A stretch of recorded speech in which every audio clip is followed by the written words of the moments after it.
Hello, my name is Evan Eckert here with another Evan Talks video, and today we're going to be talking about whether or not this Cardinals team is dead in 2026. Well, if you missed it, the Cardinals had an abysmal 3-game series with the Diamondbacks. They took the first game; it was a very good game. They were winning 4-2. Gastelum gave up a 2-run home run in the 8th, and they were able to tie it up, and then we were able to take back the lead and respond and win that game. The second game was terrible. Dustin May, terrible pitching combined with the offense slumping was just a boring game. And the third game was the most historic game lost, where we went up 7 runs. And then going into the 6th inning, Andre Palante was looking good until he wasn't. And he gave up 3 runs that inning, with 2 of them coming in via walk, bases loaded walks, and our bullpen imploding. George Soriano, do not blame it on him. Looks like we just don't have a left fielder at that point with Jose Fermin. I don't know what he was trying to do. I don't know if he's trying to make a play. It just can't happen in that scenario, and it did, which more on that later. And then you have Gordon Graceffo giving up a 2-run bomb to the game, tying 7 to cap off the Diamondbacks' 7-run scoring to tie the game. The 2-run home run from Nolan Arenado off Gordon Graceffo on a hanging slider, and then Brian Torres not knowing how to run the bases. It was just a terrible game. It's one of those games that you could point at the end of the season being like, this is what ended our season. I'm nervous about that. But going into the second game, where Dustin May still having a just terrible stretch right now. He has, ever since his 1-hit complete game against the San Diego Padres, he has a 9.92 ERA in his last 5 starts. It's absolutely abysmal. He has put a strain on the bullpen because he's not been able to go too many innings in each start. Yesterday it was just bad. The past 2 games he's played, he's not been able to get home fast enough on a passed ball, which granted, should they have gotten past freaking Pedro Pajes?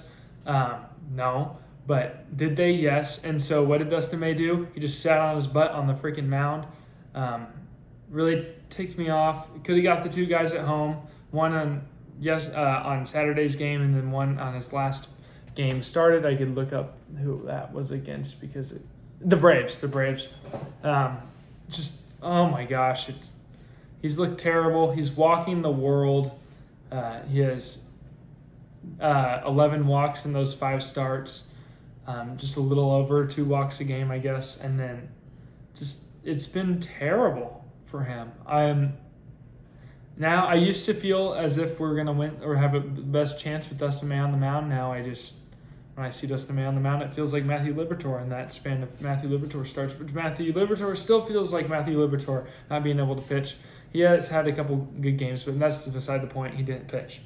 Then Andre Palante goes into the next game on Sunday, and he pitches 5 great innings, and then he gets into the 6th, and he just can't get anybody out, and he walks the world. They put in Ryan Stanek, who also is kind of unreliable, and he walks the world, but he has the home run bug. And if Blaze Jordan doesn't make that play, we're in serious trouble. But at the time, at the end, it was serious trouble anyways with the Max Kepler walk-off double. But if Blaze Jordan doesn't make that play, that inning looks way worse.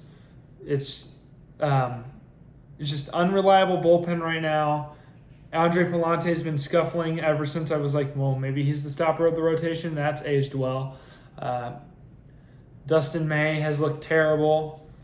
George Soriano comes into this game, and he gives up a hit with the person on first, 2 outs, and the ball drops in front of Jose Fermin, and he's not able to catch it and stop it. Runs to the wall, and Geraldo Perdomo is able to run around the bases for an inside the park Little League home run.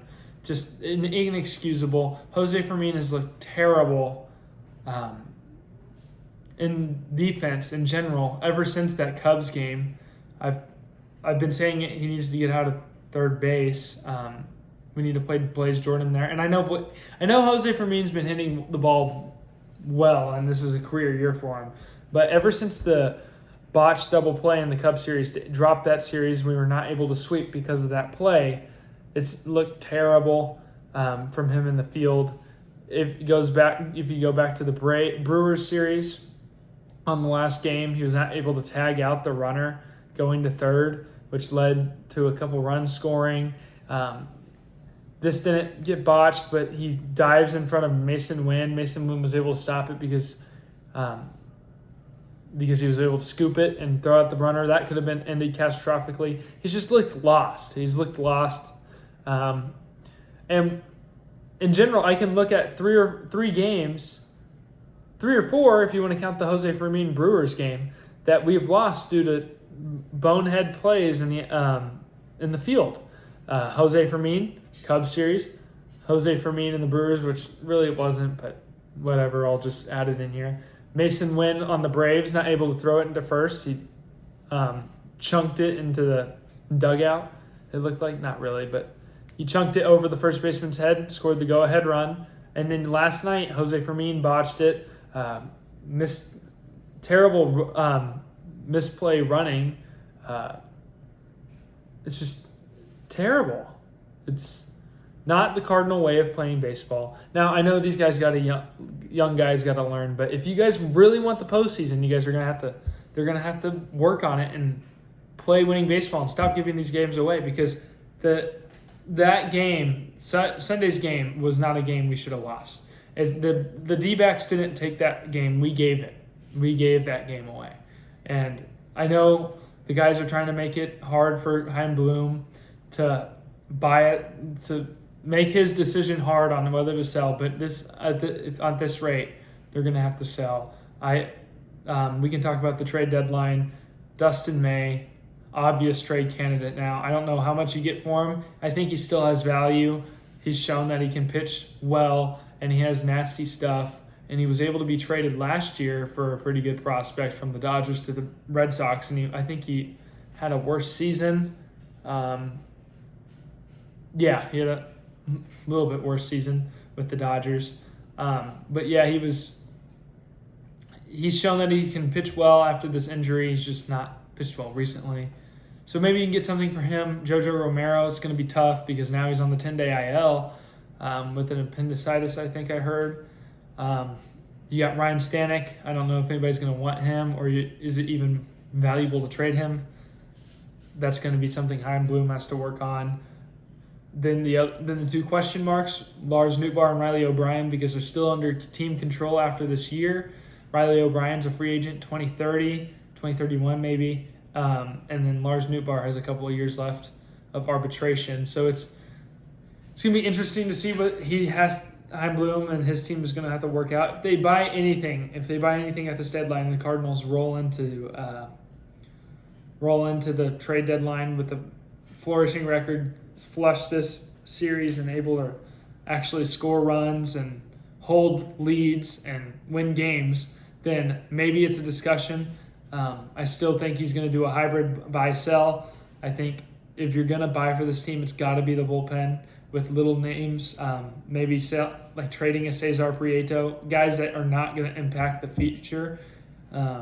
Maybe trading a Cesar Prieto for like a bullpen guy, but they're not going to be trading a Durangelo Sinja. They're not going to be trading I know he's injured right now, Ishan Henderson or Quinn Matthews. None of those guys are going to be traded, obviously, but maybe like Ian Bedell is one name that comes off the mind. But yeah, they're not going to be trading anybody of stature that is going to impact the team that they view as important. It's going to be other guys.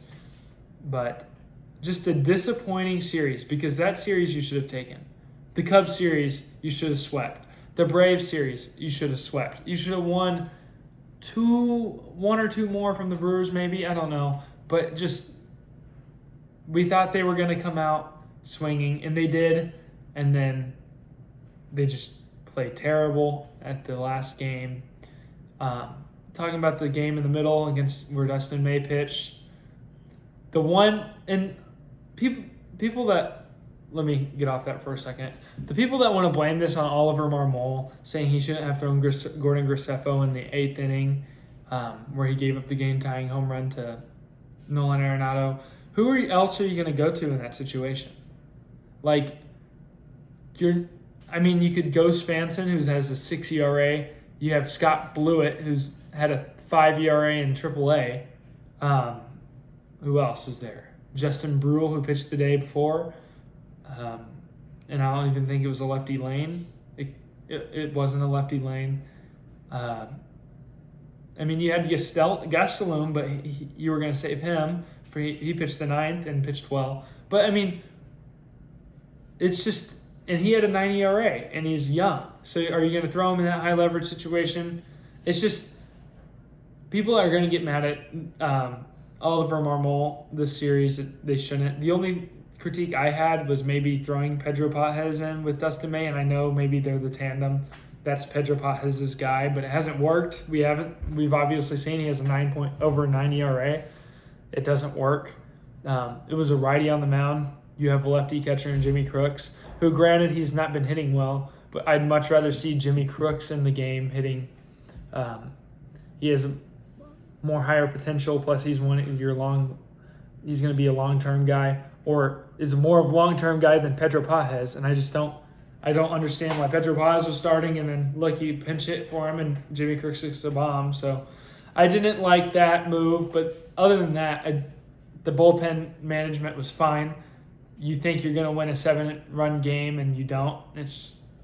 That's terrible.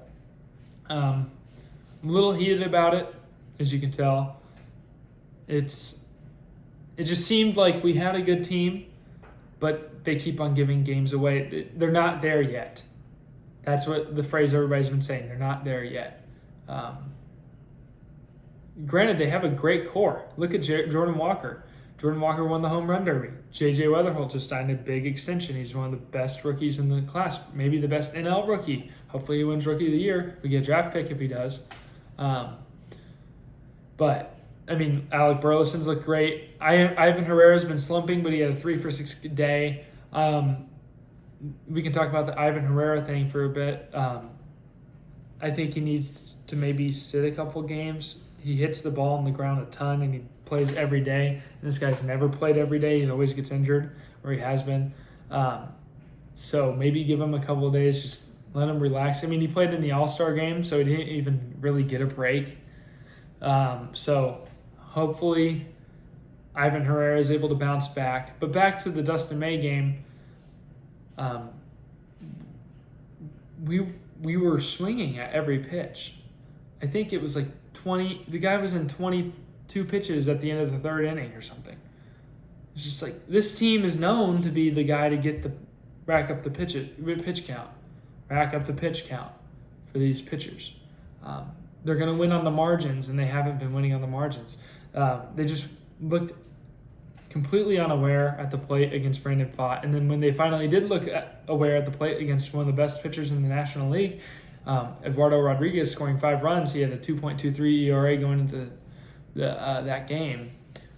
They finally do take good at-bats, and then they can't play well in the field, and they can't pitch. So it just sucks. Those are a few series that we could have won, the past few series that we've played. But anyways, I say continue watching Cardinals baseball. We got the Los Angeles Angels, and we need to win this series. This series is much needed for this team's morale. They're the worst team, one of the worst teams in the MLB. So hopefully we can go in there, win the series. Hopefully sweep. If we sweep, I'll feel better by that. We just need a couple sweeps before we go into the trade deadline if they want any sense of try at the postseason. But I think they're in this spot where I think they're in the postseason right now, but there's so many teams behind them in the wild card race where it's the Marlins are right tied with them, I think. Pittsburgh's right behind them. Oh, Pittsburgh's tied, it looks like. So Pittsburgh, Miami, and us are tied for the third wild card, while Diamondbacks are 0.5 games back, Nationals are 2 games back, and the Padres are 2.5 games back. So every team is in play here, except the Reds, Giants, and Mets for now. Every team is in play for this wild card. And when the Cardinals are playing mediocre baseball, the past month maybe, it's just, we need to, it's going to break a point until when, the point is going to break when one of these teams they're going to skyrocket. I think the Pirates are one of those teams that could skyrocket soon. They have the best offense in probably the National League. Not naming the Dodgers, but the Pirates the Marlins have been falling off, thankfully. Like in my last video, I said that we're going to need one of those teams to fall off. The Marlins have, but now a new team has arrived. And it looks like the Cubs and the Phillies are kind of running away with the first and second spot. But the Cardinals just need to get good again, need to go back to who they are. Jose Fermin needs to work on the defense. I like, in my personal opinion, I like Blaze Jordan at third base. I don't really want to see anybody else. I think Blaze Jordan is the biggest guy out of all of those people on the bench that is made for our future. But I think you have no other names. It's either him or Jose Fermin. And even though Jose Fermin's been hitting better than him recently, Blaze Jordan hits well with runners in scoring position, I believe. He plays way better defense, or like sound defense, where I can look at it and be like, okay, we actually have somebody decently reliable over there. But anyways, I'm just kind of rambling. That'll be the end of today's video. I hope you guys have a good day. Thank you for watching, and don't forget to watch some Cardinals baseball. Even though it's been tough, have fun watching Cardinals baseball. Bye.